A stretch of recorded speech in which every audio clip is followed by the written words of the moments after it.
नमस्कार साथियों, मैं राजेंद्र चौधरी राज ई लर्निंग प्लेटफॉर्म राज ई लर्निंग प्लेटफॉर्म पर आप सभी का हार्दिक स्वागत करता हूं और अभिनंदन करता हूं। आपने कल की दिए गए वीडियो के अंतर्गत जो सपोर्ट किया और जो आपने विश्वास जताया और उसी विश्वास को कायम करने के लिए आज मैं कहीं बाहर आया हुआ था, फिर भी रात्रि में 3 बजे उठ करके आपके लिए मैंने कहा कंटेंट बना करके बच्चों को दिया जाए, जिससे आप अपनी पढ़ाई को रेगुलर रख सकें। और बहुत सारा आपने आभार, बहुत सारे जो कॉल्स किए, कम से कम कल 500 लोगों ने मुझे व्यक्तिगत रूप से कॉल किया और मैंने नियर अबाउट सभी को अच्छे से जवाब दिया। उसी जोश से और उसी से आपने जो विश्वास जताया, उससे हम लोग इसमें काम के अंतर्गत और अच्छे से काम करने का प्रयास करेंगे। तो लेट्स स्टार्ट। हम आज का जो स्टार्ट करते हैं उसमें बहुत सारे जो क्वेश्चन थे उनको भी हम थोड़ा सा लेते हुए चलेंगे।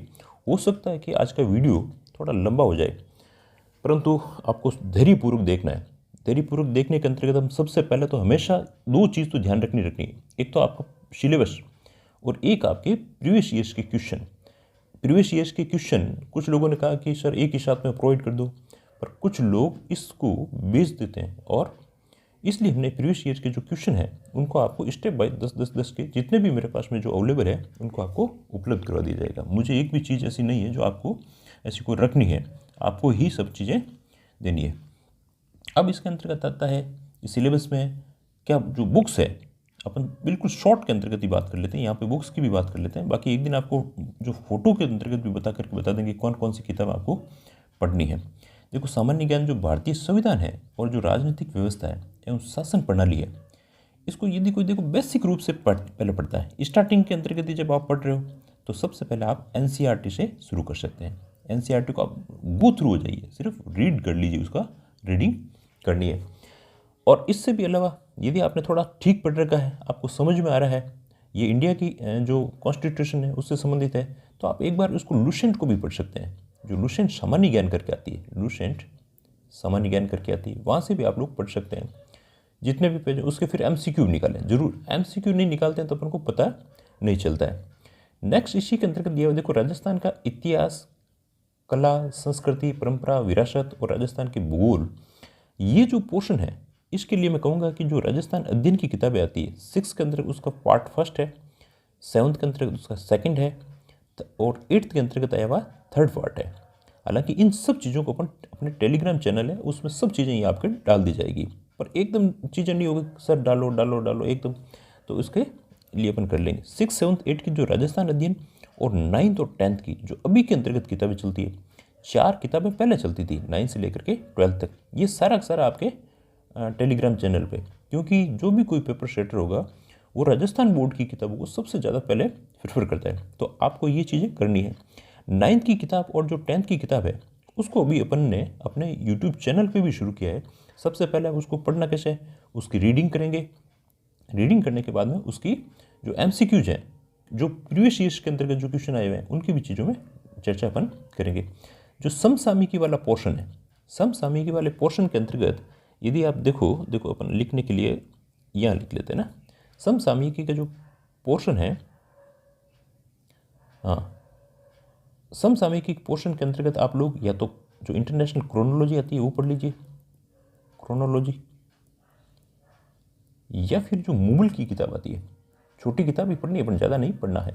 और उसमें भी जो अभी तक जो सिलेबस इन्होंने विस्तृत दिया नहीं है, जहाँ तक मेरी समझ कहती है, इसमें राजस्थान का है वो पोर्शन ज़्यादा रहेगा। आपको किसी प्रकार के न्यूज़पेपर पढ़ने की आवश्यकता नहीं है, आप क्रोनोलॉजी और मूल से आपके सफिशिएंट यहाँ से कवर हो जाएगा। तो ये तो बात हुई, इसकी यहाँ तक की बात हुई। अब बात आती है अपने राजस्थान के जो नगर पालिका अधिनियम। अब आप कह रहे थे क्या सर ये 40 नंबर के लिए खाली नगर पालिका अधिनियम ही रहेगा क्या? क्यों रहेगा भाई? ये नगर पालिका अधिनियम के साथ साथ में कई चीज़ें नहीं लिख रखी है। नगरीय निकायों से संबंधित विविध नियम आए हुए हैं और योजनाएं आई हुई है। अब ये योजनाएं हैं, नगर निकायों के नियम हैं, किससे पढ़ने हैं? तो देखो, सबसे पहले मैं आपको ऑथेंटिक सोर्स के अंतर्गत यदि बताता हूँ तो आपको हमेशा ऑथेंटिक सोर्स को ही फॉलो करना है। और वैसे तो आपको ये सब चीज़ें मैं अवेलेबल करवा दूंगा, उस पर अपने पीडीएफ के अंदर डाल देंगे, परंतु जो राजस्थान राजस्थान गवर्नमेंट इन, ये एक वेबसाइट है जो स्वायत्त शासन विभाग की है। इस साइट से जो भी चीज़ें हैं, जो आपकी जो योजनाएं हैं, ठीक नहीं, जो योजना है और जो भी इसके अंतर्गत चीज़ें आई हुई है वो सब अपन इसी साइट के माध्यम से पढ़ेंगे। जितनी राजस्थान गवर्नमेंट की साइट है वही ऑथेंटिक होती है, उसी को सबसे पहले माना जाता है। अब अपने क्या क्या चीज़ें हो सकती है, जैसे नगर पालिका अधिनियम 9 है, तो इसके अंतर्गत जो भी अमेंडमेंट हो रखे हैं, जो इसमें संशोधन हो रखे हैं, वो संशोधन भी अपन को साथ साथ में देखने पड़ेंगे, क्योंकि 2009 का ही है नियम में भी कुछ उसमें संशोधन हो जाते हैं, तो उनको भी अपन को देखना ही देखना है। इसके अलावा और क्या देखना है इसमें सिलेबस में, इसके अलावा ये देखो पूरा विस्तृत सिलेबस आएगा, उसमें पता चलेगा। परंतु जो नगर पालिका के जो ईओ हैं उनके काम के अंतर्गत जो सबसे ज़्यादा ये इन्हीं चीज़ों का उपयोग लिया जा रहा है। क्या लिया जा रहा है, नगर पालिका के नियम 1974, ये नगरीय भूमि निष्पादन से इसका निष्पादन डिस्पोज कैसे किया जाए, और एक सामान्य क्रय एवं अनुबंध के आधार पर लिखा हुआ है। ये नगर पालिका अधिनियम 1974 वाला है। सेकंड है जो राजस्थान का भू उपयोग परिवर्तन, भूमि का परिवर्तन कैसे किया जाए, उसके नियम और दिशा निर्देश दिए हुए हैं। ये 2015 का नियम दिए हुए हैं। तो ये भी जहाँ तक मेरी सोच कहती है कि जो आपके नगरीय निकायों से संबंधित विविध नियम है ना, इन नियमों में ये चीज़ें आ सकती है, क्योंकि उन्होंने डिस्क्राइब अभी सिलेबस दिया नहीं है, अभी विस्तृत चर्चा ही खुद भी करके इसके अंतर्गत देंगे। अब हमने कल यहाँ से स्टार्ट किया था, एक बार इसको देखो रिकॉल करते हुए देखें क्या चीज़ है। आपको 11 सितंबर जो राजस्थान नगर पालिका अधिनियम बना 2009, कब बना, 11 सितंबर 2009 को। धारा इसके अंदर टोटल कितनी है, 344 है। ये भाग 4 क का है, और इसके अंतर्गत अध्याय कितने हैं, 17 अध्याय है। थोड़ा वीडियो लंबा हो सकता है, पेशेंसली देखें। हम इसके अंतर्गत सिलेबस के साथ साथ में लास्ट के अंतर्गत जो प्रीवियस ईयर्स के क्वेश्चन है उसी से आपको पढ़ने की जो समझ है वो विकसित होगी। तो बिल्कुल इसमें स्लाइटली और धीरे धीरे देखें। सेकेंड टाइम कभी भी वीडियो देखें तो उसको आप 1.5 गुना या 2 गुना की स्पीड से भी देख सकते हैं। अब आज चर्चा किस पर करेंगे, हम आज चर्चा करेंगे जो इसके अध्याय दिए हुए हैं। कोई चीज़ होती है अपन पढ़ते हैं ना, तो सबसे पहला होता है उसका इंट्रोडक्शंस। तो इंट्रोडक्शन के अंतर्गत क्या है, इसके अध्याय दिए हुए हैं। जैसे अपन कोई भी पार्ट पढ़ रहे हो, जैसे आपको जल संसाधन के बारे में जो भी चीज़ पढ़नी है, तो अध्याय फर्स्ट है, जैसे जल संसाधन से दे दिया। जैसे अब 10th क्लास की किताब है, 10th क्लास की किताब में फर्स्ट पार्ट दिया हुआ संसाधन। अब अपन संसाधन क्या है उसके विषय के बारे में उसमें पढ़ते हैं, उसमें क्या क्या और छोटी छोटी चीज़ें दे रखी है, वो चीज़ें इसी प्रकार से जो कानून के अंतर्गत या जो अपने अधिनियम है, एक्ट है, उनके अंतर्गत ये चीज़ें पढ़ते हैं। तो अब अपन इसमें थोड़ा सा देखें तो अध्याय 1 है, 1 में क्या दिया हुआ है, प्रारंभिक दिया हुआ है, और इसकी धाराएं कौन कौन सी आई हुई है, 1 से लेकर के 2 तक की 2 वाली धाराएं आई हुई है, वो सब इसके अंतर्गत आई हुई है। किसी भी एक्ट में सबसे जो लास्ट के अंतर्गत जो कच्चा होता है ना प्रकीर्ण करके, वो हमेशा अंतिम वाले के अंतर्गत आता है। तो यहाँ से इस प्रकार के क्वेश्चन भी कम बनते हैं, और कुछ फिक्स पैटर्न से हमेशा क्वेश्चन बनते हैं। कौन से बनते हैं, तो नगर पालिका गठन शासन, इसको आप हमेशा ये देखो, आपके जो सिलेबस का पोर्शन है, ये 3 या जो 4 पेज दिए हुए हैं, इन पेजों को तो आपको बिल्कुल आपके सिलेबस कहता हूँ ना कि सिलेबस होना चाहिए आपके सामने, ये सिलेबस की तरह है, इनको आपको अच्छे से याद कर लीजिए। 2 में क्या हुई, अब ये इंपॉर्टेंट आ गया है, इनमें भी मैं आपको सबको 5 स्टार क्वेश्चन कौन कौन से स्टार लगा करके स्टार मेथड से अपन पढ़ेंगे, जिसमें 7 स्टार होता है। कई बार अपन 7 स्टार का रिवीजन करते हैं, कई बार 5 स्टार का करते हैं, कई बार 3 स्टार का करते हैं, जिसमें कुछ भी नहीं लगाया। कई बार उनका रिवीजन जब ज़्यादा टाइम होता है तब अपन उनका करते हैं। तो प्रारंभिक के बारे में चलेंगे, चलो हम इसको स्टार्ट करते हैं। नेक्स्ट पेपर जो अपन लेंगे उसको भी आपको देखेंगे, लास्ट सबसे अंतिम के अंतर्गत प्रीवियस ईयर्स के क्वेश्चन देंगे, आप देखेंगे, उसके चलते हुए चलेंगे। इसको मैंने पूरा पहले ही हाईलाइट कर रखा है, कौन सी चीज़ आपके काम की है उसी हिसाब से किया है। इसके बाद में देखो आप लोग क्या कर सकते हो, जैसे ये 358 पेज है, समझ लो, हिंदी चाहे इंग्लिश मीडियम हो, कोई सही हो, कुछ चीज़ें अपन को इंग्लिश मीडियम और हिंदी मीडियम को मिक्सअप करते हुए भी चलेंगे। तो 358 पेज के अंतर्गत यदि इसके अंतर्गत 10 का भाग दिया जाए तो कितना आता है, 35 पेज आ रहा है, 35-36 पेज आ रहा है। यदि ये सारा मैटर अपने 36 पेज के अंतर्गत कंसाइज हो जाता है, एक सिनॉप्सिस तैयार हो जाती है, तब तो अपन इसको सही पढ़ रहे हैं। क्या हो जाती है इसकी सिनॉप्सिस, बिल्कुल एक छोटे से इसके अंतर्गत 10 पेज के मटेरियल को हमको 1 पेज के अंतर्गत किस प्रकार से लाना जाना है, उसी चीज़ पर हम काम करेंगे। हमको क्या करना है, अब इतने सारे लॉज होंगे, इतने कानून होंगे, तो कैसे याद करेंगे, तो हमें स्मार्ट स्टडी करनी है। कैसे स्मार्ट स्टडी करनी है, और अध्ययन को भी आपको किस प्रकार से इसका रिकॉल करना है, रिविजन करना है, वो भी अपन थोड़ा सा एक दिन चर्चा करते हुए चलेंगे, क्योंकि आप लोगों के समय महत्वपूर्ण है। तो पहले अपन इसको चलते हैं। देखो ये जो नियम आया है, देखो यहाँ से देखो आप लोग, ये क्या है, राजस्थान गजट, जो गजेटेड पोस्ट है, वो गजेटेड पोस्टों के लिए कोई भी चीज़ हो, इनका स्थानांतरण हो तो ये राजपत्र के अंतर्गत आते हैं। ठीक नहीं। अब बात आती है, देखो भाग किसका भाग है, भाग 4 का। यहाँ से क्वेश्चन बन सकता है। जो नगर पालिका अधिनियम 2009 है, ये किस में कौन से भाग में है, तो भाग 4 क के अंतर्गत है। अब बात आती है राजस्थान विधानमंडल के अधिनियम। राजस्थान विधानमंडल के अधिनियम, अब एक्ट बनते हैं। देखो जैसे केंद्र सरकार है, सेंट्रल है, तो सेंट्रल में क्या होगा, एक लोकसभा आई हुई, एक राज्यसभा आई हुई और एक आता है अपने राष्ट्रपति। यदि कोई भी नियम बनता है, जैसे कृषि कानून बना या जो भी कानून बन रहे हैं, तो कानून में क्या होगा, या तो इसमें लोकसभा में जाएगा या राज्यसभा में जाएगा। कुछ भी बिल ऐसे भी हैं जो लोकसभा में जाते हैं, जैसे बजट वाला। अब लोकसभा से गया या राज्यसभा से गया, इससे इनसे पास हो गया, इनसे पास हो गया, तो ये कहाँ जाएगा, राष्ट्रपति के पास में। अंतिम मोहर लगने के बाद में ये क्या हो जाता है, इस पर जैसे सिग्नेचर होने के बाद में ये उस समय से ये एक्ट प्रभावी हो जाता है। ठीक ना। तो इसके अंतर्गत एक्ट प्रभावी हो गया। तो एक्ट के साथ साथ में आपको ये चीज़ पता होनी चाहिए। देखो ये लोकसभा में गया, राज्यसभा में गया, यहाँ से ये पास हो गया, तो ये क्या बन गया, एक विधेयक बना, बिल बना, विधेयक बिल। अब इस बिल पे क्या है, राष्ट्रपति ने मोहर लगाते ये क्या बन गया, अधिनियम बन गया। और कई बार अधिनियम बन गया, क्या बन गया, अधिनियम। इधर से थोड़ा लिखने में दिक्कत आ रही थी, ये अधिनियम बन गया, एक्ट बन गया। और कई बार टेम्परेरी काम बनाए जाते हैं, तब उसको अपन अध्यादेश कहते हैं। कुछ समय के लिए जो 6 महीने तक ही लागू रहते हैं, उनको क्या कहते हैं, अध्यादेश कहते हैं। अब ये एक्ट बन जाते हैं। ये एक्ट बनने के बाद में इनको गजट के अंतर्गत नोटिफाइड किया जाता है। नोटिफाइड करने के बाद में जो अपने जो मुद्रणालय है वो कहाँ आया हुआ है, जयपुर के अंतर्गत आया हुआ है। इसीलिए ये जो पब्लिश होते हैं वो जयपुर के अंतर्गत हुए हैं। अब ये कब अधिसूचना जारी हुई, तो 11 सितंबर 2009 को। अपने यहाँ पे क्या है, विधानमंडल है। विधानमंडल का मतलब क्या होता है, विधानमंडल में होती है एक तो विधान परिषद होती है और एक होती है विधानसभा होती है। ठीक है। तो कुछ राज्य ऐसे हैं जहाँ विधान परिषद है, वो आप मुझे कमेंट करके देखो कौन कौन से राज्यों के अंतर्गत विधान परिषद है, ये सभी के सभी आप लोग कमेंट करोगे। अपने यहाँ पर क्या है, खाली विधानसभा ही है। अब ये विधानसभा के अंतर्गत क्या है, विधानसभा से कोई कानून पारित हुआ और फिर उस पर राज्यपाल लास्ट के अंतर्गत क्या करता है, अनुमति दे देता है। और ये 11 सितंबर 2009 को हो गया।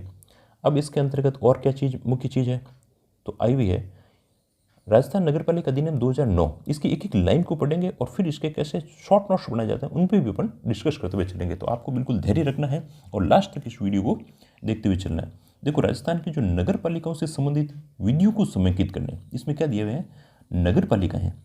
ठीक नहीं। तो 3 प्रकार के आप देखोगे जो सिटीज़ को इनको डिवीज़न किया गया है।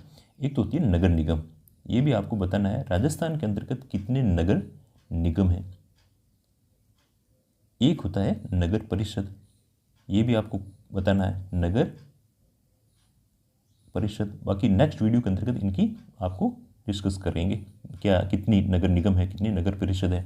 और एक होता है अपने नगर पालिका, नगर पालिका। अब नगर पालिका की बात करें तो नगर पालिका को चलाने के लिए कुछ अपने नियम बनाए जाते हैं, और नियम बनाने और उनको संशोधित करने और उसको सशक्त और आनुषंगिक एनालिसिस मामलों के बंदे उपबंध करने के लिए जो अधिनियम बनाए जाते हैं, वो अधिनियम इसके अंतर्गत किस प्रकार से भाई नियम काम करेंगे, नगर पालिका के इलेक्शंस कैसे होंगे, नगर पालिका के भूमिका आवंटन कैसे होगा, उसका किसी चीज़ का निस्तारण करना है तो वो कैसे होगा। तो अभी तक हमने बात कर ली है। अब इसके अंतर्गत जो अपन ने बात की थी, सबसे पहले अध्याय फर्स्ट देख रहे हैं। कौन सा देख रहे हैं, अध्याय फर्स्ट में प्रारंभिक में धारा 1 और 2 के बारे में अपन लोग देखते हुए चलेंगे। देखो अब यहाँ आ गए है ना, ये अध्याय 1 क्या दिया हुआ, प्रारंभिक में हमेशा आप चाहे अपने कॉन्स्टिट्यूशन के अंतर्गत भी पढ़ोगे तो यही है, संक्षिप्त नाम दिया हुआ है, प्रसार दिया हुआ है, प्रारंभ दिया हुआ है। किसके बारे में, इस जो भी कानून बना हुआ है या जो भी ये एक्ट बना हुआ है उस एक्ट के बारे में दिया हुआ है।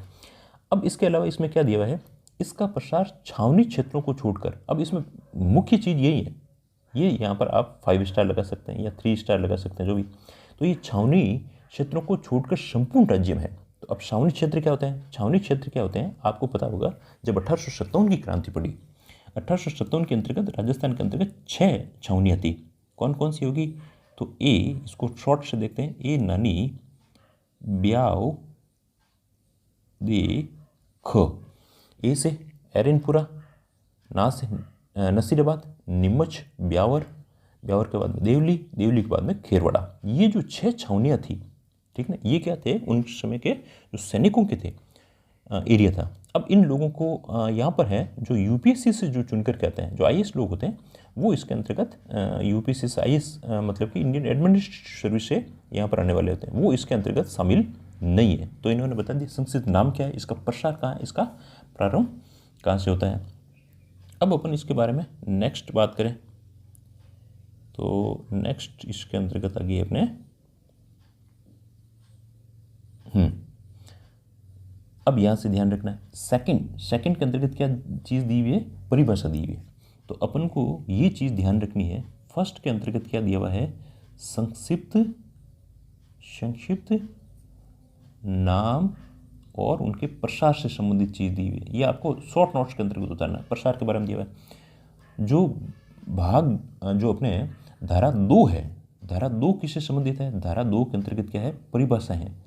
कोई भी परिभाषाएं आए तो वो किस में है, धारा 2 के अंतर्गत आती है। तो इन्होंने जो इसके अंतर्गत जो नगर पालिका के अंतर्गत आप लोगों को समझ विकसित करने के लिए कितने अपने परिभाषाएं आई हुई है, किस किस को क्या क्या चीज़ कहते हैं, उन सब के बारे में हम डिटेल से इसको देखते हुए चलेंगे। आपको ये परिभाषाएं पता होनी चाहिए।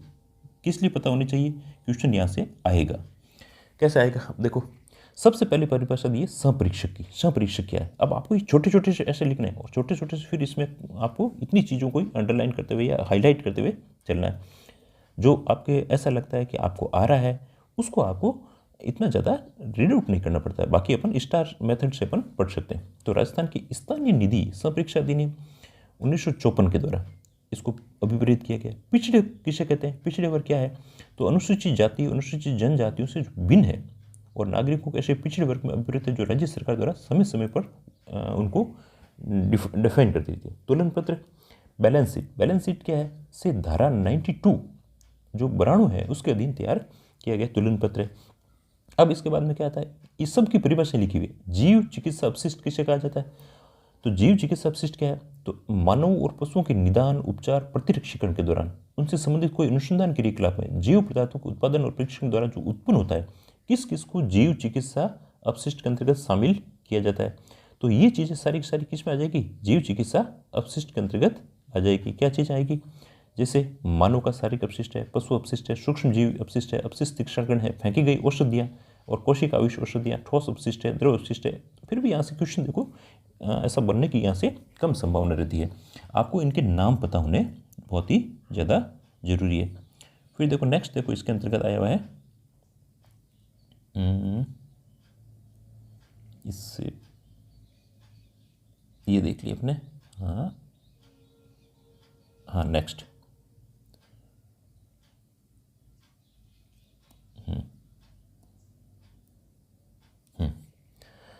अब बात आती है इसमें क्या क्या दी हुई। देखो ये सारे भस्मन राख ये अपशिष्ट हो गए। अब पुल ब्रिज है, पुल में पुलिया सम्मिलित है। पुल किसे कहते हैं, जो पुलिया बनाया जाता है, हाईवे जो एक स्थान से दूसरे स्थान तक, ये इसी प्रकार से पुल बना, आप जानते हो। बजट प्रांकलन किसे कहते हैं, तो ये भी दिया हुआ धारा 28 के अधीन जो बजट बनाया जाता है। बजट अनुदान क्या कहेंगे, उसके बजट के बाद में कुछ एक्स्ट्रा जो राशि बढ़ाई जाती है उसे बजट अनुदान कहते हैं। तो बजट प्रांकलन में वह पक्ष में किसी व्रत शीर्ष के अधीन प्रविष्ट नगर पालिका द्वारा अधिकृत कुल राशि अभिप्रेत है और उसमें से अधिनियम और तदहीन द्वारा बनाए गए नियमों, उप विधियों से उपबंधों के अन्य शीर्षों में अंतरण में ऐसे बजट अनुदान में की गई बढ़ोतरी कटौती की राशि भी सम्मिलित है। अब देखो उपबंधों, उप विधियों, तो ये क्या है, देखो होता क्या है कि एक्चुअली जैसे आपके एक्ट बना, अधिनियम बना, लॉज बन गए, अपन ने अध्याय की बात की, ये क्या है अध्याय। अध्याय में क्या चीज़ें शामिल होगी, अध्याय में होते हैं विषय। विषय के अंतर्गत क्या चीज़ है अपने देखिए, धाराएं। धाराओं में क्या चीज़ होती है, उपधाराएं। उपधाराएं, उपधाराएं। तो अब इसके अंतर्गत भी क्या है, ये एक प्रकार की उन जो एक्ट बने हुए हैं उनके अंतर्गत जो उप विधियाँ हैं उसी को क्या कहा जाता है, अपने उप विधियाँ कहा गया। अब भवन निर्माता या विकासकर्ता किसे कहेंगे, तो ऐसा कोई अभिकरण या व्यक्ति जिसने अपने स्वयं की भूमि पर या किसी करार के अधीन किसी अन्य भूमि पर जो कोई कॉम्प्लेक्स निर्मित किया उसे क्या कहते हैं अपन, भवन निर्माता, बिल्डर्स कहा जाता है, विकासकर्ता कहा जाता है। भवन किसे कहा जाता है, देखो भवन है स्वनिर्मित कोई भी संरचना। देखो किसी भी प्रयोजन के लिए कोई प्रयोजन हो उसके लिए यदि नींव, प्लिंथ, दीवारें, फर्श, छत, चिमनियाँ, स्तरीय चबूतरे, बालकोनियाँ, कॉर्नर्स, बहिर्गृह आदि भवन में कोई भाग है उसको सशक्त करके कोई वस्तु किसी वस्तु की बाड़बंदी करती है तो बाड़बंदी करने का आशय कोई भी दीवार 3 मीटर से कम ऊंचाई को छोड़ करके अभिष्ट रचना है। अब यहाँ से भवन क्या है आप सब जानते हो भवन के बारे में। आपको क्वेश्चन क्या बनाएगा निम्न में से कौन भवन के अंतर्गत सम्मिलित नहीं है? तो जो तंबू है, सामियाना है, ठीक नहीं, तिरपाल आश्रय है, इसको अपन भवन नहीं कह सकते हैं, ठीक ना। तो ये आपको विशेष ध्यान रखना है। नेक्स्ट देखो बात करते हैं अपन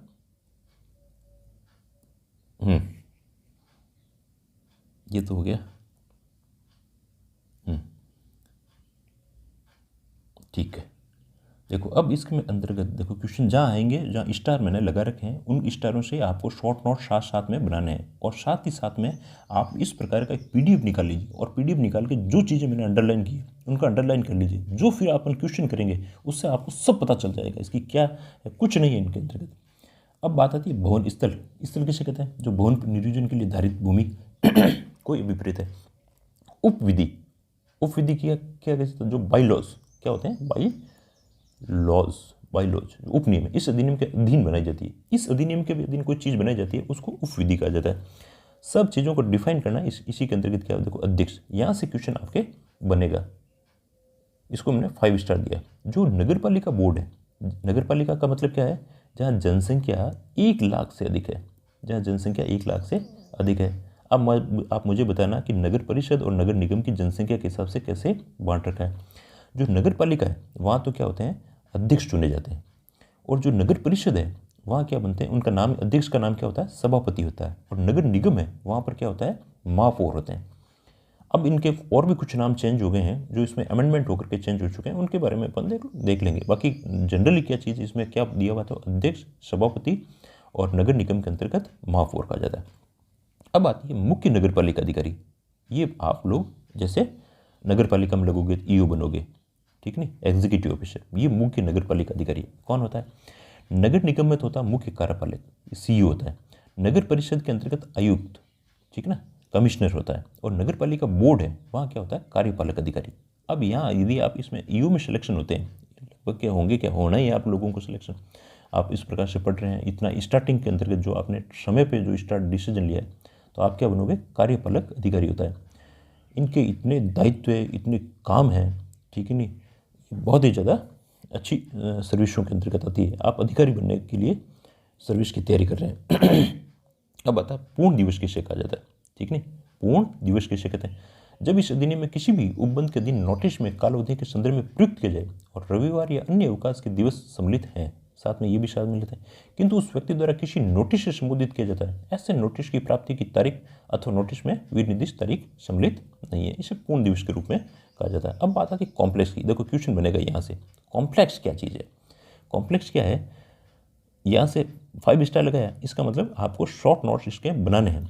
क्या है? वाणिज्यिक उपयोग के लिए 25 या अधिक इकाइयों से, आवासीय उपयोग के मामले में 10 या अधिक इकाइयों से मिलकर के बना कोई भी भवन, 25 या अधिक इकाइयाँ। और आवासीय उपयोग के लिए देखो वाणिज्यिक उपयोग कर रहे हैं तब तो क्या है? 25 या इससे अधिक इकाइयाँ।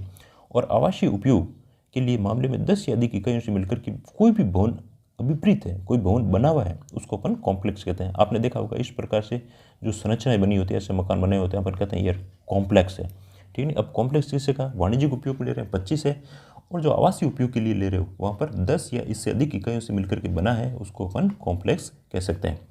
अब बात आती है नगर पार्षद, निगम पार्षद। निगम पार्षद क्या होता है? नगर निगम का कोई सदस्य अभिप्रेत है। निगम पार्षद, निगमों में क्या बनते हैं? जो नगर निगम है वहाँ तो निगम पार्षद कहलाते हैं। और नगर परिषद का पार्षद, पार्षद क्या होते हैं? नगर परिषद। 3 प्रकार के अपन ने बात की थी, एक तो नगर निगम होती है, राजस्थान में आपको बतानी है नगर निगम में कितनी है, नगर परिषद होती है, तो वहाँ क्या बनते हैं? पार्षद बनते हैं। और जो नगर पालिका है, देखो कहाँ गए अपन लोग,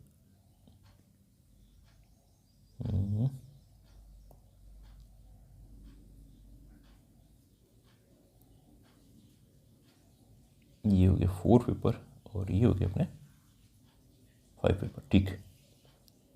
हाँ, तो इन्हीं के बारे में भी इसके अंतर्गत जो परिभाषा में दिया हुआ है। नेक्स्ट बात आती है डेयरी किसे कहा जाता है, ठीक है ना।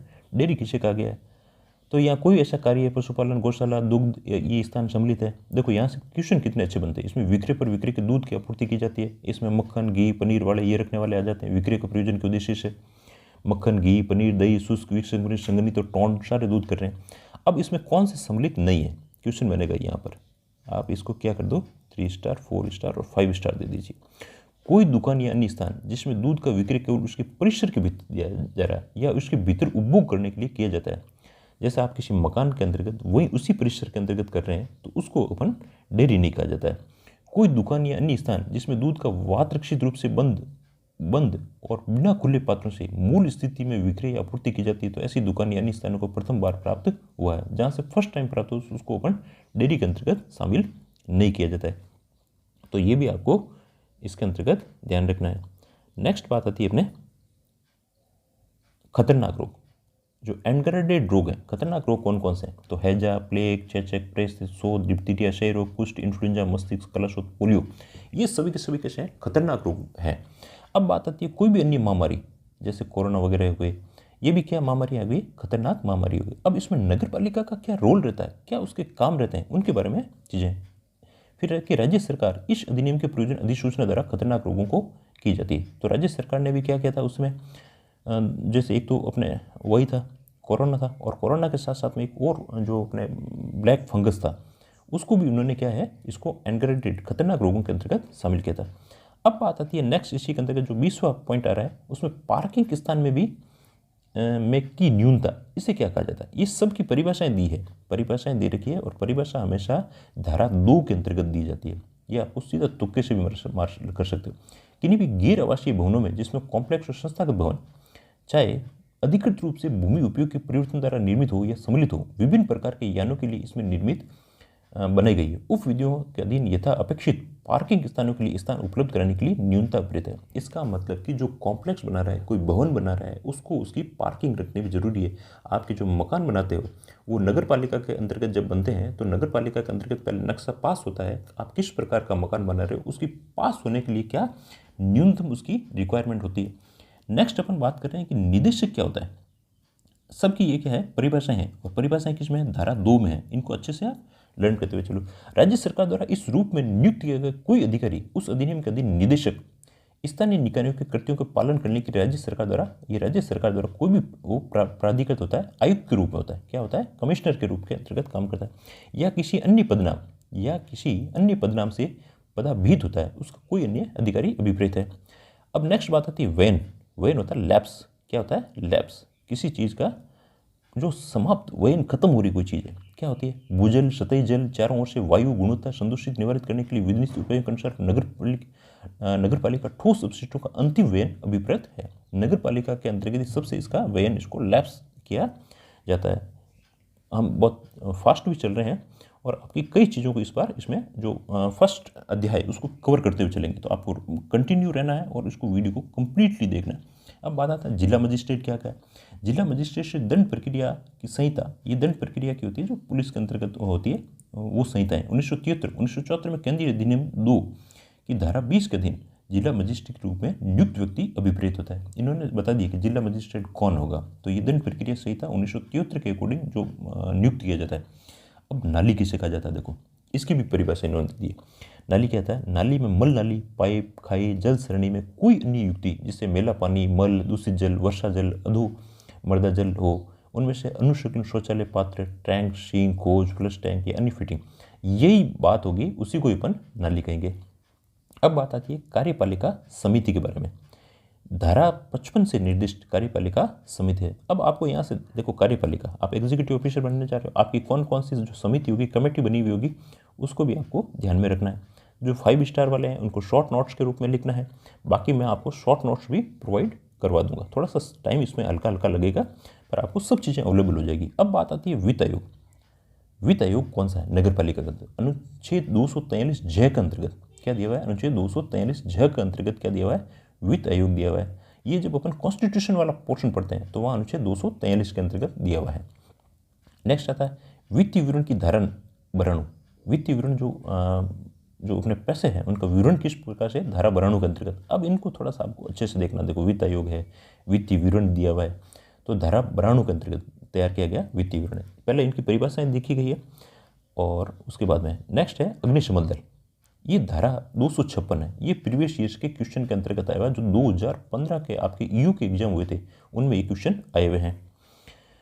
अब बात आती है अग्निशमन संपत्ति। इसको संपत्ति किसे कहा जाता है? ये धारा 256 के तहत आया हुआ है प्रीवियस ईयर्स के क्वेश्चन में अग्निशमन दल के बारे में। अग्निशमन संपत्ति में निम्नलिखित सम्मिलित है। क्या क्या है? दमकल केंद्र के रूप में प्रयुक्त भूमि। आपको यहीं से ये पॉइंट ही सबसे ज़्यादा आना चाहिए जहाँ स्टार लगा रहा हूँ मैं। प्रयुक्त भूमि, दमकल इंजन, उपस्कर, औजार, हाई ट्रैक्टर, उपकरण, अग्निशमन के लिए प्रयुक्त की जाने वाली चाहे वो कोई भी वस्तु, अग्निशमन से संबंधित प्रयुक्त मोटर यान, परिवहन तथा अन्य साधन वगैरह आ गए। अब बात करते हैं नेक्स्ट, इसी के अंतर्गत आया हुआ है दमकल केंद्र। दमकल केंद्र इसको लंबा क्यों ले रहे हैं? क्योंकि कई लोगों ने कहा सर थोड़ा सा आप करवा दो जिससे हम रिकॉल करेंगे और अपन भी जो पेपर जो लेंगे उसमें पेपरों में आपको और ज़्यादा एमसीक्यूज करवाएंगे। पहले प्रीवियस ईयर्स के क्वेश्चन हो गए और उसके बाद में अपन बहुत सारे एमसीक्यूज लेंगे, तब आपकी इसमें पूरी पूरी पकड़ आ जाएगी और आपको ये एक्ट लगेगा जैसे कुछ भी नहीं है। ये दमकल केंद्र किसे कहा जाता है? दमकल केंद्र राज्य सरकार के दमकल केंद्र के रूप में साधारणतः और विनिर्दिष्ट रूप से घोषित की गई चौकी है, स्थानांतरित है। अब कहेंगे परिसंकट अपशिष्ट किसे कहा जाता है? जो पर्यावरण संरक्षण अधिनियम, अब देखो यहाँ से एक साइंस का क्वेश्चन भी तैयार हो रहा है, जो ज्योग्राफी का क्वेश्चन भी है वो भी तैयार हो रहा है। पर्यावरण संरक्षण अधिनियम कब बना हुआ है? 1986 के अंतर्गत। उसे परिसंकट में अपशिष्ट किसे कहा जाता है? नेक्स्ट बात आती है इसके अंतर्गत निवासी किसे कहते हैं? निवासी उसे कहेंगे जब किसी स्थानीय क्षेत्र में प्रतिनिर्देश प्रयुक्त किया जाए तो उस क्षेत्र में मामूली तौर पर निवास करने वाला या वहाँ कारोबार करने वाला, क्या है? कारोबार करने वाला या स्थावर संपत्ति, जो स्थायी संपत्ति रखता है, स्वामित्व है और उसका अधिभोग, उसका भोग कर रहा है, तो वो व्यक्ति वहाँ का क्या कहलाता है? निवासी बनने के लिए हकदार है। नेक्स्ट बात आती है भूमि किसे कहा जाता है? तो भूमि क्या है? भूमि जिस पर निर्माण किया हो और जलाच्छादित हो, जो जल से भरी हुई हो और जिस पर निर्माण किया गया हो, वो सब के सब क्या है? भूमि है। नवीनतम जनगणना आंकड़े किसे कहते हैं? ये कहा जाता है वह आंकड़े विपरीत हैं जो अंतिम पूर्ववर्ती उसी जनगणना के उसे सुसंगत आंकड़े प्रकाशित कर दिए गए हैं। जैसे अपने अभी तक नवीनतम क्या 2011 के नवीनतम है, जो अपने 21 में होनी थी वो अभी भी नहीं हो पाई है, तो वो अपने नवीनतम कहलाते हैं ना। अब देखो यहाँ से क्वेश्चन बनेगा, आप इसको मैंने सभी को इनको पेपरों को अच्छे से रीड आउट करके आपके लिए इसको तैयार किया हुआ है। आपको बिल्कुल कम समय में चीज़ें तैयार हो जाएगी। बासा क्या है? अब ऐसा पूछ लेंगे निम्नलिखित में से आप बासा से क्या समझते हैं? तो बासा में तीर्थ यात्रियों तथा यात्रियों की वास सुविधा के लिए उपयोग की जाने वाले भवनों का कोई समूह या कोई भवन, किसी भवन का कोई भाग सम्मिलित है। यदि तीर्थ यात्रियों के लिए जो बनाया जाता है उसे अपन बासा कहते हैं। बासा किसे कहते हैं? तीर्थ यात्रियों के वास की सुविधा के लिए उपयोग में लिए गए भवनों, कोई समूह या कोई भवन सम्मिलित किया जाता है। अब बात आती है सदस्य किसे कहा जाता है? जो वार्ड होते हैं, वार्ड के अंतर्गत जो चुनकर कहते हैं वो, जैसे इनके अलग अलग में क्या किया जाता है? से कोई ऐसा व्यक्ति अभिप्रेत है जो किसी नगर पालिका के विधिपूर्वक सदस्य है। उसमें नगर निगम के मामले में नगर पार्षद होते हैं, नगर निगम में नगर पार्षद होते हैं, नगर परिषद के मामले में पार्षद होते हैं, और जो नगर पालिका है वहाँ पर क्या होते हैं? सदस्य होते हैं। तो इसी प्रकार से नगर पालिका के अंतर्गत क्या हो गई? नगर पालिका में ये ध्यान रखना, यहाँ सदस्य हैं, यहाँ पार्षद हैं और यहाँ निगम पार्षद हैं। दूध किसे कहते हैं? देखो, दूध में क्रीम युक्त तथा युक्त दूध, क्रीम निकाला दूध, संघनित, विसंक्रमित, सूखा और टौंड दूध सम्मिलित किए जाते हैं। अब बात आती है, देखो सारी परिभाषाएं आपको आनी अच्छी से। नगर पालिका लेखा निर्देशिका धारा 91 के अधीन तैयार किया गया संधारित नगर पालिका लेखा निर्देशिका। नगर पालिका क्षेत्र किसे कहते हैं? जो उसका एरिया है, कंटेनमेंट एरिया है। राज्य सरकार द्वारा समय समय पर यथा अधिसूचित करके नगर पालिका का प्रादेशिक क्षेत्र की जाती है। नगर पालिका के अंतर्गत अपन कहते हैं कि ये हमारे नगर पालिका क्षेत्र के अंतर्गत आ रहा है, तो इसी को नगर पालिका, जैसे ये क्षेत्र हो गया नगर पालिका क्षेत्र है, इससे बार बार आ रही है ये ग्राम पंचायतें जो भी है उसके अंतर्गत है। तो ये एरिया क्या है आपका? जैसे मेड़ता नगर पालिका क्षेत्र के अंतर्गत हार्दिक स्वागत है। तो अब ये एरिया क्या हो गया? ये सारा का सारा एरिया नगर पालिका के अंदर, इसी के पास में बिल्कुल यही हो सकता है। इसका एक एरिया है, इसको सीमा को चिन्हित करके नगर पालिका क्षेत्र बना जाता है। नगर पालिका निधि की बात करें, मनी की बात करें ना, इकट्ठे पैसों की, ये धारा 79 से निर्दिष्ट नगर पालिका से निधि अभिप्रेत है। इसको 5 स्टार लगा लो आप लोग, ये क्वेश्चन यहाँ से बनेंगे। अब बात आती है नगर पालिका ठोस अपशिष्ट। ठोस अपशिष्ट क्या है? तो इसकी भी पूरी परिभाषा इन्होंने दी है। किसको ठोस कहते हैं, किसको गीला कहते हैं। किसी नगर पालिका क्षेत्र में औद्योगिक परिसंकटन अपशिष्ट को छोड़कर किंतु उपचारित जीव चिकित्सा अपशिष्ट को सम्मिलित करते हुए ठोस और ठोस रूप से पैदा होने वाले वाणिज्यिक और आवास संबंधी अपशिष्ट, जो मकान वगैरह के अंतर्गत जो कूड़ा कचरा है, उसको ठोस अपशिष्ट कह दिया। अब नगर पालिका ही किसे कहा जाता है? देखो, इससे अधिनियम प्रारंभ समय विद्यमान उसके उपबंधों के अनुसार गठित कोई नगर निगम, नगर परिषद और नगर पालिका बोर्ड अभिप्रेत है जहाँ पर उस प्रकार का बोर्ड बना हुआ है। अनापत्ति प्रमाण पत्र एनओसी, एनओसी क्या होता है? No objection certificate. इस अधिनियम द्वारा तदधीन बनाए गए नियमों और उसके अनापत्ति प्रमाण पत्र जारी करने का हकदार प्राधिकारी द्वारा जारी किया गया दस्तावेज अभिप्रेत होता है। इसमें अनापत्ति प्रमाण पत्र किसी भी कोई काम करवाते हैं तो एनओसी जारी किया, इनके के भाई हमें किसी प्रकार का कोई ऑब्जेक्शंस नहीं है। नेक्स्ट चीज आती है न्यूसेंस। न्यूसेंस होता है किसी चीज को डिस्टर्ब करना, न्यूसेंस पैदा करना। यदि कोई कार्य लोग स्थानीय वस्तु में सम्मिलित है जो इस दृष्टि से ग्रहण श्रवण चेतना के लिए क्षति, खतरा, शोभ, गणना कारित या इसके कारित होने की संभावना या जैसे न्यूसेंस पैदा कर रहे हैं, जब कोई लाउडली कोई वॉल्यूम से कोई चीज़ बजा रहा है, वो सब चीज़ें क्या होती है? न्यूसेंस के अंतर्गत आती है। जैसे और भी क्या होगी? खतरनाक है, स्वास्थ्य संपत्ति के लिए हानिकारक है। यदि कोई अपने पास के अंतर्गत जोर जोर से कोई चीज़ बजा रहा है, कोई डीजे बजाते हैं, ये सब चीज़ें क्या है? न्यूसेंस के अंतर्गत आती है। न्यूसेंस किसे कहते हैं पूछ लेंगे आप, उसमें भी अधिभोगी, अधिभोगी जो भोग कर रहा है, ऐसा व्यक्ति सम्मिलित है जो भूमि, भवन या किसी संबंध में किसी शब्द का प्रयोग किया जाता है जो स्वामी को किराया है, किराए के लिए किसी भाग ऐसी भूमि अधिभोग करने के लिए पेट नुकसानी तत्समय सदाई कर रहा है। यह सदाई करने के लिए दायी उसे किराया मुक्ति अधिभारी भी सम्मिलित है। भाई कुल मिला के जो उसका उपयोग करने वाला स्वामी वही क्या है? अधिभोगी है। मुख्य चीज़ है उपयोग करने वाला स्वामी ही अधिभोगी है। अब बात है, देखो यहाँ से क्वेश्चन बन सकता है, 5 स्टार लगाए मैंने। गणों उत्पादक पदार्थ जिससे अपन को गणना के अंतर्गत शामिल किया जाता है। कुछ ऐसे पदार्थ जो गणना के अंतर्गत सम्मिलित नहीं है, अब उसको ध्यान रखना। देखो रसोई का कचरे को हम गणों उत्पादक नहीं करते। अस्तबल का कचरा जो घोड़ों का है उसको या गोबर है, गंदा, गलित या सड़ने वाला पदार्थ है, किसी भी प्रकार की गंदगी जिसमें मल सम्मिलित नहीं है, इसका मतलब मल ही है जो क्या है? गणों उत्पादक पदार्थ है। आपको ध्यान रखना है गणों उत्पादक के अंतर्गत ये चीज़ें नहीं आती है। नेक्स्ट आती है नगर पालिका का अधिकारी। नगर पालिका का अधिकारी अपन किसको कहेंगे? इस अधिनियम द्वारा अधीन सर्जित या चालू रखे गए किसी पद के तत्समय धारण करने वाला कोई व्यक्ति अभिप्रेत है जो नगर पालिका या किसी समिति के कोई सदस्य इस सम्मिलित नहीं किया जाता। अब यहाँ से भी क्या आया? प्रीवियस ईयर्स के अंतर्गत क्वेश्चन आया हुआ, क्या आया हुआ है कि नगर पालिका का अधिकारी किसे कहा जाता है? इसका मतलब जो नगर पालिका के सदस्य हैं उनको इसमें अधिकारी नहीं बनाया जा सकता है। ये यहाँ पर बात कही हुई है। अन्य अभिकरण से प्राइवेट सेक्टर में कोई कंपनी, ये प्रीवियस ईयर 2015 में आया हुआ है ना। अन्य अभिकरण या प्राइवेट सेक्टर में अन्य अभिकरण किसे कहा जाता है? फर्म, सोसाइटी, निगम निकाय, कोई संस्था, सरकारी अभिकरण या संयुक्त क्षेत्र में अभिकरण में तत्समय पर्वत किसी अन्य विधि के अधीन हो। अब नेक्स्ट क्वेश्चन इसी के अंतर्गत देख लो, स्वामी किसे कहा जाता है? स्वामी क्या होता है? ऐसा व्यक्ति सम्मिलित है जो स्वयं की मदद से या किसी व्यक्ति की सोसाइटी, किसी धार्मिक पूर्त प्रयोजन, किसी अभिकर्ता या न्यासी के रूप में, रिसीवर के रूप में किसी भूमि या भवन के किसी तत्समय किराए से प्राप्त कर रहा है, किराए प्राप्त कर रहा है। जैसे कोई ये लैंड है, मकान है, अब उससे क्या किराया प्राप्त कर रहा है। यदि वह भूमि या भवन, उसमें भूमि या भवन का कोई भाग किसी अधिकारी को किराए पर दिया जाता है तो ऐसा किराया प्राप्त करता है, तो वो क्या कहलाएगा? यदि या उस पर न्यासी है, रिसीवर है या उससे कोई किराया ले रहा है, वो उसका स्वामी है, उसका मालिक है। मकान मालिक कहते हैं ना, मकान मालिक है। अब नेक्स्ट बात आती है इसी के अंतर्गत क्या है? जनसंख्या से क्या आप समझते हैं? से जब किसी स्थानीय क्षेत्र के प्रति निर्देश में प्रयुक्त की जाए और वे स्थानीय क्षेत्र की गणना जनसंख्या अभिप्रेत है जो व्यक्ति अंतिम पूर्ववर्ती जनगणना के लिए अनिश्चित की गई है, जिससे सुसंगत आंकड़े प्रकाशित किए जाते हैं। विहित क्या होता है? उसी के अंतर्गत विहित से अभिप्राय तदधीन बनाए गए नियमों और नियमों का आदेश बनाए गए उप विधियों द्वारा विहित है, जो लॉज बाय लॉज, ठीक है ना। तो ये अपन इसके अंतर्गत ध्यान रखना है। जैसे अध्याय में क्या होती है? धाराएं। धारा के अंतर्गत क्या होती है? उपधाराएं। धारा इसमें भी क्या होता है? विषय होते हैं। विषय में धारा में उपधारा, ऐसे इसको भी उपधारा को भी आगे सब उपधारा के अंतर्गत बांटे हुए होते हैं। ये किसे कहा जाता है? फिर आता है सार्वजनिक स्थान क्या होते हैं, ठीक है ना। ये आपको ऑब्जेक्टिव MCQs देंगे तब आपको ये और भी क्लियर हो जाएंगे क्या क्या चीज़ें दी हुई है। सार्वजनिक स्थान किसे कहेंगे?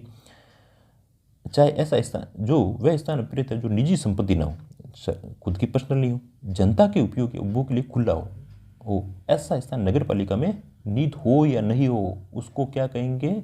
सार्वजनिक स्थान कहेंगे, चाहे नगर पालिका क्षेत्र में है नहीं है ये। और नेक्स्ट है लोक प्रतिभूति क्या है? लोक प्रतिभूति राजस्थान सरकार की, केंद्रीय सरकार में, भारत के किसी राज्य सरकार की प्रतिभूतियाँ जो किसी भी ऐसे आदेश जो राज्य सरकार द्वारा नियमित किए जाते हैं, अभिव्यक्त किए जाते हैं, प्राधिकृत कोई प्रतिभूति है। प्रतिभूति होता है जैसे कोई गारंटर टाइप का है। सार्वजनिक मार्ग किसे कहेंगे? तो सार्वजनिक जिस पर होकर के जनता आवागमन करती है, या दूसरा क्या है जिस पर पूर्व नगर पालिका निधि, राज्य सरकार की निधि, केंद्रीय सरकार की निधि या अन्य सार्वजनिक निधियों में समतल करवाया गया है, पत्थर जड़वाए गए हैं। पत्थर जड़ी का काम होता है, पत्थर जड़ी का मतलब होता है उस पर सीमांकन किया जाता है, सीमा का चिन्ह लगाए जाते हैं, पत्थर जड़वाए गए हैं और डामर बिछाई गई है, जल सरणियाँ, मल नालियाँ बनवाई गई है, मरम्मत करवाई गई है। ऐसी सारी चीज़ें क्या हो जाती है, अपन उसको सार्वजनिक मार्ग कहते हैं, जो इस अधिनियम के किसी उपबंध के दिन सार्वजनिक मार्ग हो जाता है। तो ये मार्ग खोलने के लिए भाई ये मार्ग है, क्यों खोलना है, तो ये मार्ग खोलने का नियम इनके पास होता है। अब कूड़ा करकट किसे कहा जाता है, से धूल, राग, टूटी, चूना, गारा, काचे टुकड़े, किसी भी प्रकार को कचरा जो गणोत्पक पदार्थ नहीं है उनको भी क्या कहेंगे, कूड़ा। देखो अब आपको ये भी पता होना चाहिए कूड़ा करकट किसे कहा गया है, गणोत्पक पदार्थ किसे कहा गया है, ठोस अपशिष्ट क्या है, जो इनके डब्बे वगैरह होते हैं ना, ये इनको भी अच्छे से याद रखना है। नियम से प्रायः प्रदत्त शक्तियों का प्रयोग करते हुए बनाए गए कोई नियम है। अनुसूचित जाति किसे कहेंगे, अनुसूचित जाति आदेश 1950 में 19 जातियों से कोई भी जाति अभिप्रेत है। अनुसूचित जनजाति जो भी संविधान का है, अनुसूचित जाति 1950 की 19 जनजातियों में कोई भी जनजाति अभिप्रेत है। नेक्स्ट इसी के अंतर्गत आया हुआ देखो मल का मतलब यहाँ मल से सीधा क्या है, मल या विष्टा शौचालय, मूत्रालय, मूल कोपों, नलियों, अन्य अंतर्गत वस्तुओं से अभिप्रेत है और इसमें सभी प्रकार के व्यवसाय, बहिस्त्रावी, विनिर्माण का निष्ठान सम्मिलित है। राज्य से क्या सम्मिलित मतलब आया, राज्य किसे कहा गया, राज्य से राज्य पुनर्गठन अधिनियम 1956, ये भी ध्यान रख लीजिए, राज्य पुनर्गठन अधिनियम कब आया, 1956 के अंतर्गत आया हुआ। इसमें जो केंद्रीय अधिनियम धारा 10 द्वारा यथागठित राजस्थान राज्य अभिप्रेत है। नेक्स्ट है राज्य वित्त आयोग आया हुआ है। अब यहाँ से क्वेश्चन बन सकता है, राज्य वित्त आयोग 5 स्टार लगा दिया है। भारतीय संविधान के अनुच्छेद 243 M और पठित अनुच्छेद 243 J द्वारा प्रदत्त शक्तियों का प्रयोग करके राजस्थान राज्यपाल द्वारा यथागठित राजस्थान वित्त आयोग, ये राजस्थान वित्त आयोग 243 M के अंतर्गत आया हुआ। मार्ग किसे कहा जाता है, मार्ग किसे कहा जाता है, थोड़ा वीडियो लंबा हो रहा है तो अपन थोड़ा सा फास्ट चल लेते हैं ना, जिसमें सड़क, पुल, पैदल मार्ग, गली, आहता, चौक, विथी, रास्ता, ये सब चीज़ें आ रही है, उसको अपन मार्ग कहेंगे। अपन इसके अंतर्गत नेक्स्ट इंग्लिश के शब्द जो इनको साथ में ले लेंगे ना, जो जनता की चाहे स्थायी रूप से अस्थायी रूप से पहुंच में हो, चाहे वह आम रास्ता हो या नहीं हो, इसमें सम्मिलित है, वो उसे मार्ग कहते हैं। दोनों ओर स्थित, जैसे क्या वो मार्ग किसे कह दिया, नालियाँ, गटर पर निश्चित सीमा तक की भूमि, चाहे किसी भी भूमि पर किसी भी बरामदे या उप संरचना के भाग को निकला हो, प्रत्येक खाली जगह, चाहे किसी निजी संपत्ति हो या किसी दरवाजा, स्तंभ, जंजीर, अन्य अवरोध द्वारा पूर्णतः या अंशित बाधित हो, यदि किसी व्यक्ति द्वारा चाहे उसमें संलग्न किसी संपत्ति का अधिभोगी हो या न हो, किसी सार्वजनिक स्थान पर आम रास्ते तक वहाँ से आने जाने के साधन प्रयुक्त किया जाता है, उसको मार्ग कहा जाता है। इसका मतलब कोई ये साधन जो मार्ग खुलवाए जाते हैं तो उनके लिए इसके अंतर्गत नियम बनाए हुए। उप विभाजन कहता है ऐसी भूमि किसी खंड या टुकड़े 2 या अधिक भागों में विभाजन से विरहित हो। कर क्या चीज़ होती है, कर से इस अधिनियम के अंतर्गत उद्ग्रहणी कोई पद कर, रेट कर, उपकर, फीस, बहुत सारे टैक्स लगते हैं, वो टैक्स इसके अंतर्गत है। कोई संक्रमणशील क्षेत्र, ये प्रीवियस ईयर्स के ये भी क्वेश्चन के अंतर्गत आया हुआ है। क्या संक्रमणशील कहते हैं, कोई लघुत्तर नगरीय क्षेत्र या कोई वृत्त नगरीय क्षेत्र, लघुत्तर छोटा वाला, या भारत के संविधान के अनुच्छेद 243 थ के अधीन विनिर्दिष्ट क्षेत्र होता है, उसको संक्रमण कंटेनमेंट या संक्रमण क्षेत्र कहा जाता है। नगरीय भूमि किसे कहेंगे, ऐसी नगरीय विकास के प्रयोजन के लिए तत्समय पूर्वत किसी विधि के अधीन स्थानीय प्राधिकरण द्वारा निहित या किसी वैन में रखी गई कोई भूमि होती है। वैन होता है लैब्स के अंतर्गत रखी गई, उसको लैब्स कहा जाता है। यान क्या चीज़ होते हैं, साइकिल, 3 पहिया, इनको यान कहा गया है। मोटर कार, पहिएदार, ऐसा प्रत्येक वाहन सम्मिलित है जो किसी सार्वजनिक मार्ग पर प्रयुक्त किया जाता है, उसको यान कहा गया है। नेक्स्ट चीज़ देखो, जहाँ 5 स्टार लगा रखे हैं या 3 स्टार लगा रखे हैं, 2 स्टार लगा रखे हैं, उनको आपको अच्छे से इनके शॉर्ट नोट्स बनाने जरूरी है। उपाध्यक्ष क्या होता है, नगर पालिका बोर्ड में तो उपाध्यक्ष होता है और नगर परिषद होती है, वहाँ क्या होता है, उप सभापति मिलते हैं। नगर निगम होती है, वहाँ उप महापौर मिलते हैं। तो यदि आप जैसे नगर पालिका में जाते लगोगे तो आपको अध्यक्ष और उपाध्यक्ष ये 2 मिलेंगे, जिनसे जाते आपका सीधा पाला पड़ेगा। ये राजनेता होते हैं, ठीक है, ये आपको कई जगह पर काम करेंगे, ऐसा करो वैसा करो, तो ये आपको पता चल जाएगा।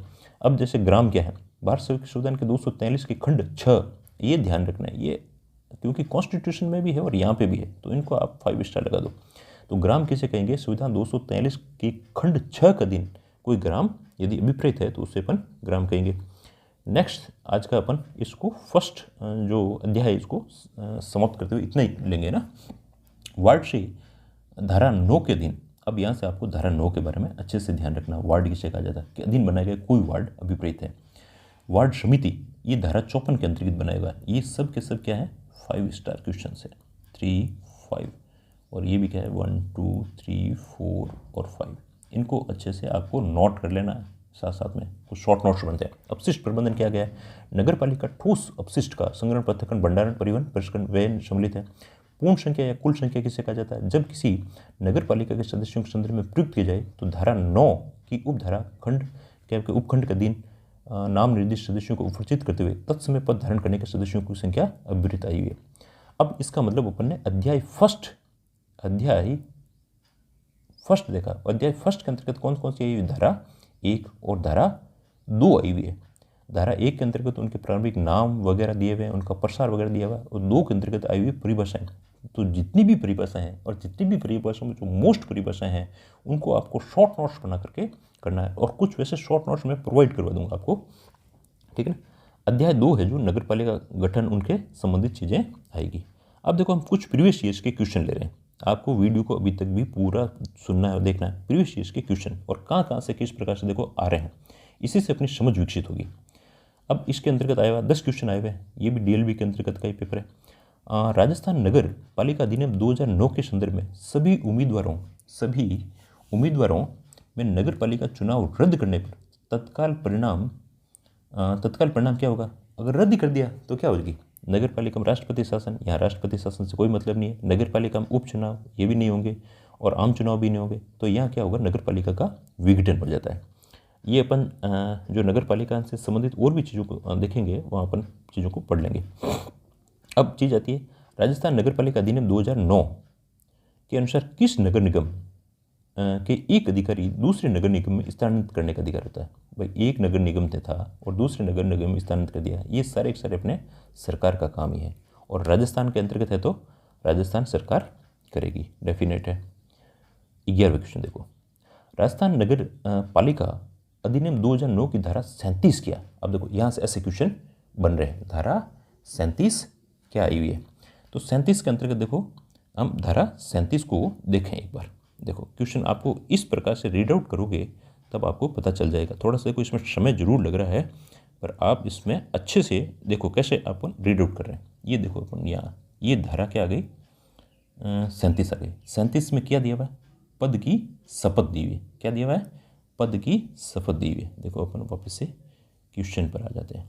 37 में आपको पता चल गया पद की क्या दी हुई है? शपथ दी हुई है। जो क्वेश्चन कैसे आ रहे हैं, कहाँ से आ रहे हैं, वो आपको आना पता जरूरी है। ये आ गया देखो 37 के अंतर्गत क्या दिया हुआ है? ऑथ ऑफ ऑफिस, ये पद की क्या दी हुई है? शपथ दी हुई है। पता चल गया। इस प्रकार से आ रहा है सीधे, मतलब सिंपल क्वेश्चन है, इतना ज़्यादा कोई डिफिकल्ट नहीं है। अब नेक्स्ट आता है 112। मैंने कहा था ना राजस्थान, ये अभी काम आते हैं, जो काम आ रहे हैं उन नियमों को लॉज को पढ़ना है। राजस्थान नगर पालिका शहरी निपटान 1974 के अनुसार ये जो शहरी भूमि का निपटान कैसे किया जाता है? किसी भी योजना में दुकानों के लिए निश्चित की गई भूमि भूखंड में स्वरोजगार योजना के तहत शिक्षित बेरोजगार युवाओं को आवंटित किया जा सकता है। इस योजना के जो प्रायोजक है वो कौन है? स्पॉन्सर कौन करते हैं? तो स्पॉन्सर करेगी केंद्र सरकार करेगी। इसमें ये ध्यान रखना है। ये कहाँ से आएंगे वो भी अपन इसमें 1974 वाला नियम देखेंगे तब अपन को पता चल जाते हैं। नेक्स्ट देखिए इसके अंतर्गत क्वेश्चन आया हुआ है, ये भी 1974 से संबंधित। राजस्थान नगर पालिका शहरी भूमि नियम 1974 के अनुसार भूमि की न्यूनतम क्षेत्र कितना है? जो 4 स्टार होटल बनते हैं, हालांकि उसमें होटल पॉलिसी में कुछ चीज़ें चेंज कर दी होगी, उसको भी अपन देख लेंगे। और जो 4 स्टार होटल है उसके लिए 6000 स्क्वायर मीटर आवंटित किया गया। कितना किया गया? 6000 वर्ग स्क्वायर मीटर आवंटित किया गया। नेक्स्ट देखिए राजस्थान अधिनियम 2009 की कौन सी धारा प्रत्येक वार्ड की मतदाता सूची से संबंधित है? कौन सी धारा प्रत्येक वार्ड की मतदाता सूची से संबंधित है? 11, 13 और 20 और 10। अब ये चीज़ आई हुई है। अब इसमें देखो ऑप्शन कौन से काटने वो चीज़ भी बताऊंगा, परंतु अभी इसको आप एक जनरल व्यू के अंतर्गत देखिए। ये देखो आप, ठीक है ना। तो ये दिया हुआ है अपने 12, ये दिया हुआ देखो प्रत्येक वार्ड के लिए जो निर्वाचन नामावली कौन से वार्ड में? 13 वार्ड के अंतर्गत आई हुई। कहाँ पर आएगी है? 13 वार्ड के अंतर्गत आ गई है। तो इस प्रकार से अपन ने क्वेश्चनों को ऐसा डिजाइन किया हुआ है, इतनी मेहनत करके कोई भी आपको पैड कोर्स भी इस प्रकार से नहीं देगा। तो आप ज़्यादा से ज़्यादा इसको अपने चैनल को भी लाइक करें, शेयर करें, सब्सक्राइब करें। वैसे आपने बहुत ज़्यादा इसको सपोर्ट किया है, इसके लिए मैं बहुत ही आभारी हूँ आपका। तो ये हो गया। आगे प्रत्येक वार्ड की मतदाता सूची कितना, देखो इनकी जो है उनको अपन किस प्रकार से ट्रिक से भी इनको याद करने वाला देखेंगे। फिर नेक्स्ट आया हुआ देखो राजस्थान नगर पालिका शहरी भूमि निपटान, तो ग्रामीण शहरी भूमि निपटान नगर पालिका में शहरी भूमि आएगी। 1974 के अंतर्गत बिल्डिंग लाइन को किस अधिनियम बिल्डिंग लाइन को किस अधिनियम में लाया गया है? तो ये मुझे वैसे पता भी है, और ये आप पढ़ोगे 1974 वाला तब पता चलेगा। राजस्थान नगर पालिका अधिनियम 1959 के तहत है। अभी इनको देख लीजिए, बाकी उन पर भी चर्चा करेंगे तब आपको पता चल जाएगा, उतने ज़्यादा बड़े लॉज नहीं है। नेक्स्ट आता है अपने राजस्थान नगर पालिका शहरी भूमि निपटान अधिनियम 1974। उसमें 1974 उसको क्लियरफाइड किया था, वो क्लियरफाई करेंगे तब अपन भी उसी क्लियरफाइड के अकॉर्डिंग पढ़ लेंगे उनको। अनुलग्न जी जो एन सीरीज है उसके साथ में जी है, उसके अनुसार पट्टादाता के पट्टे पर जब्ती का प्रभाव बनाए रखने के लिए पट्टेदार को कौन सी जरूरत को पूरा किया जाता है? तो इसके अंतर्गत कौन सा आई हुई चीज़ है? तो लिखित के अंतर्गत नोटिस, लिखित के अंतर्गत नोटिस लिखा जाता है। नेक्स्ट देखिए, इसके अंतर्गत राजस्थान नगर पालिका शहरी भूमि निपटान 1974 के अनुसार कृषि सेवा केंद्रों के लिए उपयोग की जाने वाली साइट के लिए कौन सी चीज़ें प्रभावित आई हुई है? तो इसके अंतर्गत देखना है आरक्षित मूल्य के 2 गुना, क्या आया हुआ है? आरक्षित मूल्य के 2 गुना आया हुआ है। नेक्स्ट इसी के अंतर्गत देखिए 18वां क्वेश्चन आएगा, राजस्थान अधिनियम 2009 की कौन सी धारा नगर पालिका के अध्यक्ष के चुनाव की वैधता का निर्धारण करती है? तो वैधता का निर्धारण करती है, जैसे अपन इसको भी देखो क्वेश्चन के अंतर्गत देखें ये कौन कौन सी धारा अध्यक्ष के चुनाव की वैधता का निर्धारण करती है। तो अपन उसमें इसको पीछे अगर देखें तो जो 87 पेज है, देखिए 87 पेज पे ये धारा हुई थी, अध्यक्ष और उपाध्यक्ष के निर्वाचन की विधि मान्यता का उदाहरण। अब देखो इसके अंतर्गत अपन नहीं पढ़ा, पर यहाँ से ये जो इसके फैक्ट है इसी से अपन को पता चल जाता है कि धारा कौन सी आई हुई है? 44 आई हुई है। धारा कौन सी आ गई है? 44 आ गई है। तो ये आपको ऐसे पढ़ने का सबसे बेटर और राइट मेथड यही होता है। तो अब यहाँ से क्या आ गया? धारा 44। अब आपको यह थोड़ा सा माइन्यूट है, पर ये चीज़ें इतनी कोई धाराएं नहीं। धारा 344 याद, 344 तो याद करने में बहुत कम समय लगेगा, उसको भी मैं अभी पूरा डिजाइन करके आपको बता देंगे। अब आती है राजस्थान के नगर पालिका अधिनियम 2009 की अंतर्गत नगर पालिका सदस्य को हटाने के सशक्त किसको किया गया? यह सब अपने गवर्नमेंट को ही किया गया ना, राज्य सरकार को। किसको किया गया है? राज्य सरकार को किया गया। राजस्थान नगर पालिका शहरी भूमि निपटान के नियम 1974 के अनुसार बिक्री विलेख के अनुमोदन के लिए उपयुक्त प्राधिकारी कौन होता है? तो नगर परिषद, जिला आयुक्त और जिलाधीश और राज्यपाल। अब इससे यहाँ से कोई मतलब ही नहीं है, तो सीधे कौन होगा? नगर परिषद होगी, जो उपयुक्त प्राधिकारी के अंतर्गत आता है। तो ये सारी चीज़ें हमने इसको समराइज किया है। थोड़ा सा हम नेक्स्ट टाइम जो वीडियो होगा उसमें हम कुछ चीज़ों को रिवीजन करेंगे। एक हम हमेशा सिलेबस पर आपको जो सिलेबस है और सिलेबस के अंतर्गत जो 3 या 4 पेज आपको वो दे रखे हैं स्टार्टिंग वाले, उन पेज को आपको आपके आगे चिपका देना है और उनको अच्छे से लर्न कर लीजिए। ऐसे याद होते हो तो ठीक है। कुछ ऑडियो के अंतर्गत भी आप उनको रिकॉर्ड कर सकते हो और रिकॉर्ड करके भी याद सुन सकते हो। जब भी कहीं आप घूम रहे हो, आपके पास में कम समय है, तब इस चीज़ों में भी आप इम्प्लीमेंट कर सकते हैं। ठीक है, तो ये सारी चीज़ें जो हमने आज की है, तो आप हमारे चैनल को लाइक करें, शेयर करें, सब्सक्राइब करें। इसके अंतर्गत आपको बहुत सारे MCQs वगैरह मिलेंगे। एक ये पूर्णतः चैनल आपके फ्री ऑफ कॉस्ट रहेगा। ये जो आपके जितने भी अधिनियम जो सेकंड पोर्शन है, और ये चीज़ें आपको किसी भी पैड कोर्स में भी नहीं मिलेगी। इस चीज़ की मैं दावे के साथ में कह सकता हूँ। तो आप अच्छे से पढ़ते रहें। बेस्ट ऑफ लक और आपको अग्रिम शुभकामनाएं। और भी यदि आपको बताया था, यदि किसी अभी भाई को वो PDF नहीं मिल रही है, तो भी आप क्या करोगे? 9413621099 पर आप व्हाट्सअप मैसेज करेंगे। कृपया करके कम से कम कॉल करने का प्रयास करें। वहाँ से मैसेज लिख दें और तुरंत के तुरंत नहीं, तुरंत भेजो भेजो भेजो, इस प्रकार से नहीं करना है ना। तो जितनी भी चीज़ होगी, जब भी मुझे समय मिलेगा उसमें कर लेंगे। और भी जो चीज़ें होगी उनको अपन जो राज ई-लर्निंग करके टेलीग्राम है, वो अपने जो लिंक है वहाँ पे भी उसको कर देंगे, लिंक उसका साथ में डाल देंगे। तो राज ई-लर्निंग जो टेलीग्राम चैनल है, वहाँ पे भी हम चीज़ों को डाल देंगे। सभी को